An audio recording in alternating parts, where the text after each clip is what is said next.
member here at the Swan Lakes Association, and today I'm going to be showing you guys how to do some leaf printing. So, the first thing that you're going to want to do is go outside and collect anything that you want to make a stamp of. So the most popular is leaves, but you don't just have to use leaves. You can use tree bark and stuff like that to get different textures.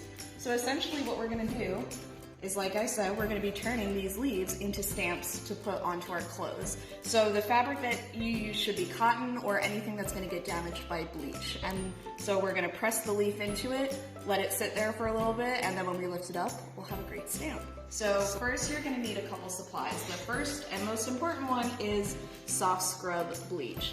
Now, if you don't have soft scrub, liquid bleach probably isn't going to work so well, so I really recommend that you use the soft scrub. And that's just because it's a little less abrasive on the fabric that we're going to be doing. So I'm going to take this leaf, and you don't really want to glob it on there too much, because when you press down on it, if there's a lot of globs, it's going to seep out of the edges and you'll just get a messy stamp. And if you're using leaves, you're going to want to put the soft scrub on the side that has the veins, because you will most likely get those textures too. And I also like to paint the stem, but that's probably where you have to be careful the most about things globbing up. So you want to be generous, but you also want to be even. Okay, so I think that guy's good. So, the next most important thing that you're going to need to do before we put the stamp on is you're going to want to have something like a magazine inside to prevent the bleach from going through to the other side of your garment.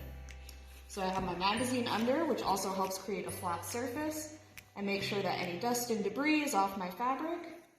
And then I just place it exactly where I want it. And so that I don't get bleach on my hands, I'm just using a piece of cardboard to press this in, and this is also going to even out the weight of your hands.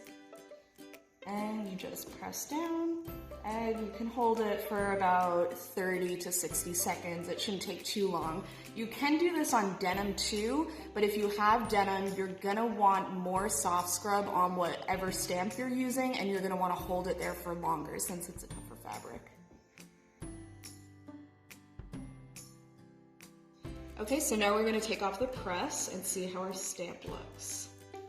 So if you have little ones, you should either do this part for them or they can wear gloves while they're doing this so they don't get any bleach on their hands. And then you're left with a stamp of whatever you printed. So the stamp is also going to develop over time as long as you let the bleach sit there. So usually things for it to fully dry will take about 15 minutes, but if there's a lot of globs on there, you're not going to want to wash this until everything is completely dry. So usually my rule of thumb is about 24 hours. And yeah, now you have a pretty unbelievable sweatshirt. And we're back with the finished products of our leaf printing party. So we did lots of cool things. I made myself a pair of socks. We did some hats, and you can see all of the shirts that we did as well. So a couple of tips. The thinner the fabric, the more colorful your print is going to be. And you can expect your print after you wash it to be probably about a shade or a half a shade lighter than what it actually looks like when you lift up the stencil. All right, well, join us again next time for another Share, Learn adventure.